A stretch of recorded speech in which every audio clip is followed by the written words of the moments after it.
3.5 মাস পরে পরাজিত ফ্যাসিবাদ তারা নির্বাচনে দাঁড়াতে সাহস পেল, তাহলে বাংলাদেশে সাহস পেল না। শুধু সাহসই পায় নাই, তারা পালিয়ে না গিয়ে সাহস পেয়েছে এবং তারা জয়লাভ করেছে। আমাকে যুক্তি দেওয়ার চেষ্টা করছে আজকে সরকারের দু একজন যে 16 বছরে তারা সবাই সব ফ্যাসিবাদের সহযোগীদের ছাত্রদিকে পান্নাদের বাংলাদেশ ব্যাংকে চাকরি দিয়েছে। তো বাংলাদেশ চাকরি দিয়েছে, সুতরাং ইলেকশন রেজাল্টে তারা ফ্যাসিবাদের পক্ষে রায় দিয়েছে। আমার প্রশ্ন দুটো। এক নম্বর প্রশ্ন, তাহলে 3.5 মাস এই ছাত্রদিকে পান্নারা পতিত ফ্যাসিবাদের দালালরা চাকরি করলো কেমন করে বাংলাদেশ ব্যাংকে?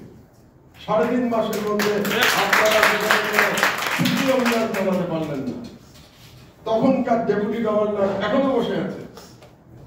কেন এটা গুরুত্বপূর্ণ আরেকটু পরে আমি বলবো, ব্যাংকের আলোচনা এখনো বসে আছে সেখানে।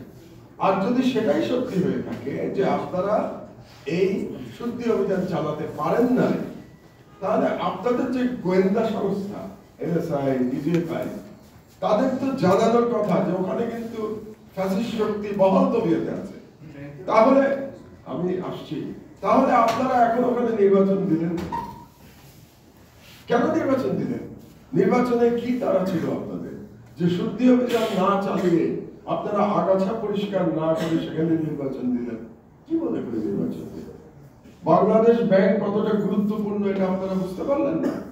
এই যে একটু আগে আমাদের ফুয়াদ ব্যাংক লুটের কথা বলে গেল, এস আলমের লুটের কথা বলে গেল। এই 16 বছর ধরে লুটপাটটি বাংলাদেশ ব্যাংকের সহযোগিতা ছাড়া হয়েছে নাকি? বাংলাদেশ ব্যাংকের কর্মকর্তারা যদি সহযোগিতা না করে থাকে, তাহলে কি এস আলমের পক্ষে, বেক্সিমকোর সালমান রহমানের পক্ষে, মহিউদ্দিন খান আলমগীরের পক্ষে, এদের পক্ষে, তারপরে নাসার নজরুলের পক্ষে ব্যাংক লুট করা সম্ভব হয়েছে বাংলাদেশ ব্যাংকের অডিটের সহযোগিতা ছাড়া? এই বাংলাদেশ ব্যাংক থেকে কি রিজার্ভ চুরি হয়ে যায় নাই? বাংলাদেশের সেই রিজার্ভের চুরিটি আজ পর্যন্ত ফেরত আসে নাই। সেই রিজার্ভের জন্য যে দায়ী গভর্নর আতিয়ার রহমান, সেই আতিয়ার রহমান কি গ্রেফতার হয়েছে এখন পর্যন্ত? হয় নাই। কেন হয় নাই আতিয়ার রহমান গ্রেফতার? এবং তখন যারা সহযোগিতা করেছে আতিয়ার রহমানকে এই বাংলাদেশ ব্যাংকের টাকা লুটপাট করতে, সেই সমস্ত অফিসাররা তো এখনো বহাল তবিয়তে বাংলাদেশ ব্যাংকে চাকরি করছে। তো তাদের বিরুদ্ধে কোনো অ্যাকশন হয় নাই। আপনারা বিভিন্ন লোককে গ্রেফতার করছেন এবং অনেক মামলা হচ্ছে, বাংলাদেশ ব্যাংকের অফিসারদের বিরুদ্ধে মামলা হয়নি কেন? কারণ আপনি তো বাংলাদেশের যে অর্থনীতি সেটাকে ধ্বংস করেছেন বাংলাদেশ ব্যাংকের মাধ্যমে।